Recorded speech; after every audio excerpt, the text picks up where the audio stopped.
Interlude VI. Einvigi.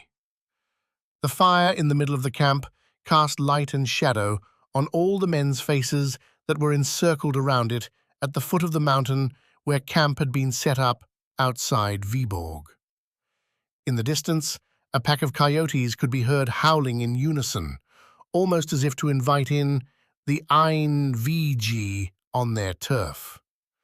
The cold blizzard wind turned over slowly into innumerable soft flakes of snow that landed gently, subtly, yet with a vicious, unfeeling coldness on the Langer tribe, as if to remind even the most savage warrior that he was still subject to the whims of Mother Nature. All the men had been summoned from their tents and stood quiet, some aware of the conflict before them, others surprised. Each crackle of the thick logs of wood burning on the fire was converted into arrows of adrenaline that shot through each fighter's physiology, especially those who had befriended or were at least associated closely to Bjorn. Bjorn, you stand trial today for attempting a coup on the throne of Langer, as Bjorn Erik began. While in some cases the king may grant you witnesses to clear your name of calling a coup, we have already had a witness come forward accusing you of treason. King Gorm has elected to grace you with Einvigi instead of a trial. Do you wish to die by decapitation, or do you accept King Gorm's good grace?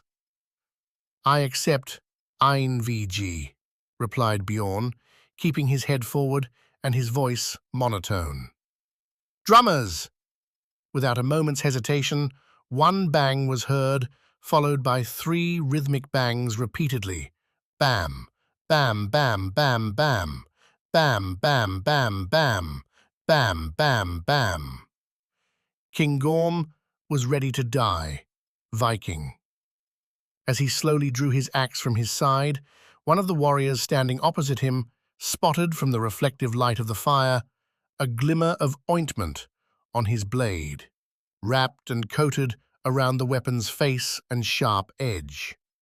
3 hussars untangled Bjorn and threw a sword, a shield, and an axe at his feet. Pick one weapon, they said in unison.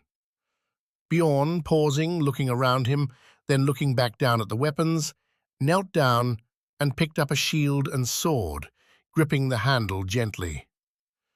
This will do. Shall we begin? He said calmly.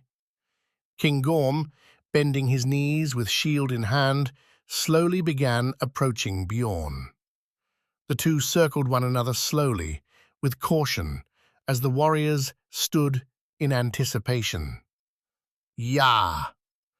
The sound of blade against blade, iron on iron, took center stage with the movement of feet shifting in dirt, rock, and sludge. A mid-swing by King Gorm landed rapidly on the surface of Bjorn's stomach and waist, who, having failed to lift his shield in time, made a backward jump in just enough time to not lose his intestines. Then, anticipating King Gorm was caught off guard, Bjorn brought down his sword on the king's axe, kicking him subsequently in the stomach. King Gorm, nearly falling backwards, caught himself, laughed, and with a cocky expression screamed, "The traitor has been trained well!"